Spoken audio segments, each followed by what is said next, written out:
I'm a 30-year-old male who married my wife Jennifer last year. We live in a house that my dad said we could live in. I've lived here even before I met my wife. The house is paid for and I just pay the property taxes. It could probably sell for over $1 million because it's a 3-bedroomed house in San Diego. I appreciate my dad for allowing me to live here, but like I said, I take care of the place and pay the property taxes. My dad has been asking us if we plan to have kids, and we said no. He said that he's not letting us live there to be Ken and Barbie. It's a family home, and if we're not having kids, then go rent somewhere. I told him we weren't moving anywhere because we'd made a deal that I'd care for the house and would live there in exchange. Just because it's in his name doesn't mean he can kick us out, especially just because we don't want kids. That's probably illegal anyway. Our household expenses are like $1,500 a month. We bring in like $4,000 net monthly. My dad is getting all crazy by saying that he's going to charge us $7,000 a month in rent because that's what our neighbors pay or give him a grandchild. He even said he'd raise it by himself. I told my dad to keep up this craziness and we'll go no contact. Am I the idiot for telling my dad that he can't kick me out for not wanting kids? You are the idiot. You are 30 living in daddy's house rent-free, pretending to have wealth you don't. It's his house and you're milking it. He's taking a huge financial loss by letting you live there. If you had a kid, he'd want his grandchild to have a better life than you could afford. So I see his point that if a kid was involved, he'd allow you to live there. But you don't want kids. So grow up, stop depending on daddy, and go be an adult. Pay rent and bills like the rest of us. This, I agree. OP is being a child. Paying the property taxes gives you zero rights to live there. Grow up. I've owned rentals since 2008, and you don't know what you're talking about concerning living there. Your dad can kick you out for any reason he wants. It's his house. You can refuse to leave and put up a fuss, but he can go do a formal conviction if that's what it takes. Oh, I find the no contact threat hilarious. I'm going no contact with you, but I refuse to be kicked out from your house. OP is way too entitled. They've been living in a house they could likely never afford, and now he feels like he owns it when they don't make enough even to pay what the mortgage would be. OP is acting like his dad has to legally give it to him because he pays property taxes. LOL. You're allowed to not have kids, but you are the idiot because, yes, dad technically can kick you out for not wanting kids, but morally, he sucks. Morally, dad does not suck. He's giving them an incredible deal on the place to save money and help themselves out. He laid out expectations of it being a family home, and if they don't want a family, they will need to move on. An old man doesn't need to fund the child-free lifestyle of his adult children. He's been plenty generous, and his generosity has now run out. Did OP really think it was going to be cool to play house with his wife forever in his dad's home, all while paying the bare minimum? Oh, come on, so we're just going to sit back while men control the uterus of women yet again? I went with everyone's the idiot here except the wife who's being told by her father-in-law, your uterus is now being used to pay your husband's rent. And by her husband, no problem, ignore the old man, we don't need to start looking for a new place to live. Wannabe granddaddy's demands are outrageous and idiotic. His son evidently didn't fall far from the tree. I, female 47, have a daughter, Teen, who's recently been having some issues with me. I took her to the doctor for a routine checkup, and it turns out she has a few health issues: calcium, iron deficiency, and weak bones, underweight. I also took her to the dentist and found out she has a few cavities. Naturally, we have to pay for her medicines and dental treatments, and it costs a big ton. Money is not an issue for us, but I've always wanted my kids not to be spoiled and mindful of money despite the money we have as a family. On the way out from the dentist, we were walking down the stairs and I told her, "You know how much we spent on that?" "X much." She said, "Oh," and remained silent. I wasn't sure if she got it or not, so since she had multiple appointments to get them all taken care of, I would tell her how much it cost each time. I never said anything else, just, "It cost X amount this time. You see how much money we're spending." All I really wanted was for her to be more grateful. Then, while paying for her medicines, I did the same thing. Last night, my husband said that it makes her feel bad when I tell her how much money we spend on her, and that she doesn't want any medicines because she doesn't want us to be wasting money. I never said or implied we were wasting money. It was for her health, so of course it all wasn't a waste. My husband said I was being insensitive to her and I should be more mindful as she's a kid. Personally, my husband has always been extra protective, so I think he's just being extra. I also don't understand why my kids spoke to him instead of straight to me. I don't think I'm in the wrong here, just that my daughter has got the wrong idea and my husband is overreacting. Am I the idiot for telling my daughter how much things cost to take care of her? You know the price of everything and the value of nothing. You are the idiot. These are not luxury expenses, and you say you're spending this money on her like it's some kind of treat, or that it would be reasonable not to spend it. These are essential medical expenses, and you make it sound like a problem that she's causing you. I'd also be hurt and angry if I were her. If you're trying to make a point about taking responsibility for money, there are so many other ways you could do it without being so harsh, and I don't think these kinds of expenses should be part of teaching those lessons. Let's get down to brass tacks. It's absolutely your responsibility to ensure your child's medical needs are met. What you're doing is nothing short of abusive, OP. Your daughter will grow up with a complex in which she can't ask for essential items for fear of your financial reprimanding. Teaching her to be responsible with money is helping budget, working on saving and planning ahead. But making her feel guilty every time she needs dental work or medicine is disgusting. You are the idiot, and a mighty big one at that. I bet she hasn't been to the dentist in forever and is having all of these problems at once because OP has neglected her needs. OP reminds me of parents I saw growing up that would buy cigarettes and alcohol but wouldn't take their kid to the doctor because it cost too much. Jesus, you sound awful. Imagine if your child needed life-saving surgery. What are you going to say? It cost $50,000 to save you. Stop making her feel like her life isn't worth your money. Your daughter should invoice you for the inevitable therapy she'll need for what I can only imagine is not an isolated incident of this behavior.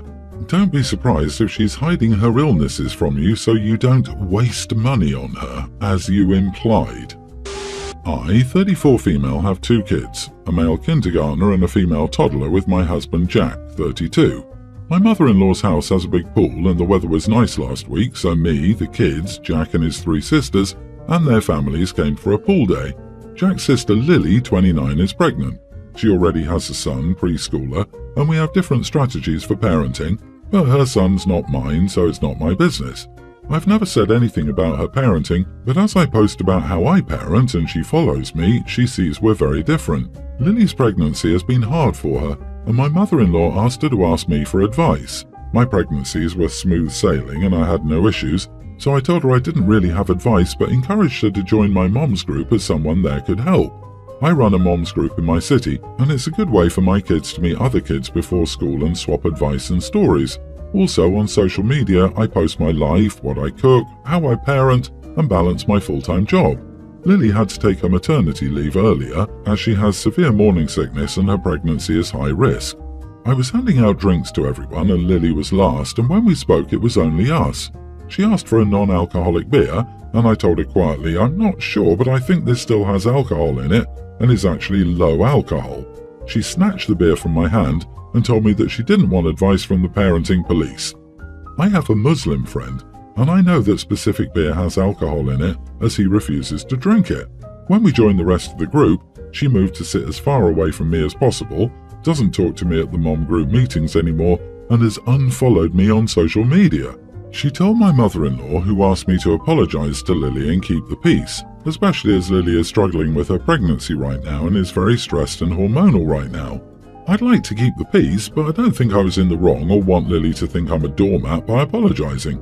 I didn't offer her the beer, I just told her it could have alcohol. She's an adult and can make her own decisions. The way she snatched it and called me the parenting police upset me. You write about how much you do as a mother and how easy pregnancies are for you, in such a way that it comes across like you believe your pregnancies were easy because of your choices, and Lily's pregnancy is harder because of hers. If that's coming across to strangers, I can only imagine how it comes across to Lily. You are the idiot. Are you my sister-in-law because you seem just like her? You run a mom's group, you post how well your life is organized. Basically, your social media is an example of, if you can't be like me, then you're doing it wrong. She took the beer and again, you knew better, and said something when she didn't ask.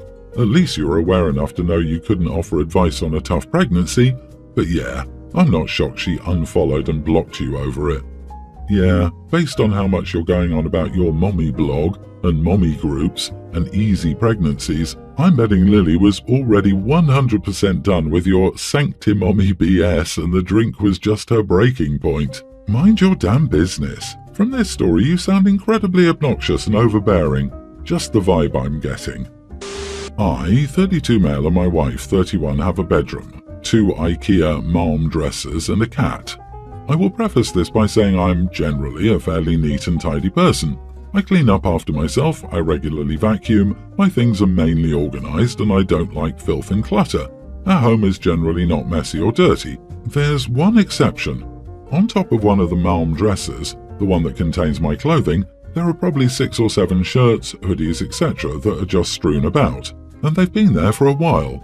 At first, this pile began as a place where I just sat clothes I would re-wear the next day, a hoodie, a light jacket, clean sweatpants that I'd only worn for a few hours, etc. But over time, it also became a dumping ground for shirts that need a button reattached, etc. Some of these shirts have been there for months because neither of us knows how to sew, and neither of us is probably learning how to sew anytime soon. This has always been a slight annoyance to my wife. This has become complicated though because one of our cats has really taken a shine to this pile of clothes. It's high up, it gets sunshine from the window, and it's dirty clothes. That's primo cat real estate. Little homie sits up there like 6-7 hours a day. The clothes are now covered in a fine layer of orange fur. It's very cute. He's clearly very happy. I have christened the dresser Dirty Clothes Tower. My wife is mad. She wants to evict my kitty from the tower. She wants it to be clean, sterile. She wants to put a proper cat bed up there. My kitty likes it how it is. He likes the mess. Kitties love dirty clothes. It's the only part of the house that's messy. I continue to defend the existence of the Dirty Clothes Tower. Occasionally I add a new garment. This is the only thing we argue about. She thinks I'm a child. I think it's harmless and the cat likes it, so it's cute. Am I the idiot for refusing to put these clothes in the hamper? You are the idiot. Dude, change needs to come. Today your cat likes that pile of clothes. Tomorrow, he'll organise his own gang and start extorting money from the vendors. Then you won't have a chance to blink, and it's a mafia hideout. Do you want a mafia in your hood? Don't think so. Let your wife nip it in the bud and keep the town safe for everyone. Oh dear, if I was her, I'd scoop them all up and put them in the bin. Clearly surplus to requirements. Fixing a button is not sewing. It's one of the simplest things in the world. You don't learn it, you just figure it out in seconds. Wash the clothes and hang them up even if they need fixing. They're going to be covered in cat hair, mud, poo, leaves, dead things, etc. Cats don't care. They'll sleep on anything. I'm saying this as someone married to someone who will defend his damn clutter to death. Every time your wife looks at your tower of dirty clothes, she realizes that your dirty clothes are more important to you than she is. It's not harmless. It is, in fact, actively harming your marriage. It is a drip, drip, drip of contempt. The cat will get over it. You will get over it. But really, if you want to stay a slob, you should have stayed single. I'm 19 female, a college student, but I'm back at home for the summer. I have 4 younger siblings who are still in high school, a male teen and 2 male teens twins, a female teen and a nearly adult male. So this weekend, somebody my siblings know from school had a party they all attended. None of them planned ahead to have a safe way to get home afterwards, so they called me asking for a ride. This would be fine except for the fact that I can only fit 3 other people in my car and there are 4 of them. My siblings assumed that my sister would just sit on somebody's lap, but I said no to that idea because 1, it's not safe if we get in an accident, and 2, I didn't want to give the cops a reason to pull us over. I told them to do rock, paper, scissors to figure out who was getting in the car with me, and then whoever lost would have to call someone else. But it ended up being one of the twins who got left out, so then the other twin refused to go either because they're complete babies about having to be split up. I didn't care to argue with them, so I told my other siblings to let their friends know that I had an extra seat if anyone needed a ride. Ultimately, I drove my sister, my oldest brother, and another girl teen who asked. The twins eventually got some other friend of theirs who wasn't at the party to come get them and bring them home, but then they complained to our parents about how I just left them stranded. My parents and the twins are saying I should have squeezed everybody in the car instead of offering the spot to a random person. The twins are just being obnoxious, I think, but my parents' argument is that it was more irresponsible to leave my siblings in that state at a stranger's house than to have one of them not wear a seatbelt for a few minutes. So, am I the idiot? Edit, we don't have Uber here, we're really rural. Also, I did offer to make a second trip to come back for the twins, but they didn't want to wait the 40 minutes for me to come back. That's part of their argument about why I should just let them both get into the car. Not the idiot, they're not your responsibility. They should have arranged rides in advance. If an accident occurred and the unelected person was injured, you would have been at fault. Your family doesn't care enough to protect you. You have to protect yourself. Also, your parents could have given a ride to the twins. I'm getting the vibe that there was a reason they didn't want to call their parents. However, you are the idiot. If you care about someone, you don't ditch them. You could have waited for the twins to get a ride so you could make sure they weren't getting into an impaired driver's vehicle and to ensure you have identifying car details if something went south. If you're going to risk a minor's life, then at least never risk the youngest. The oldest of the four who's old enough to drive and have some independence would have made more sense, as risky as that could be based on your parents' concerns. Not the idiot. Please do remind me here.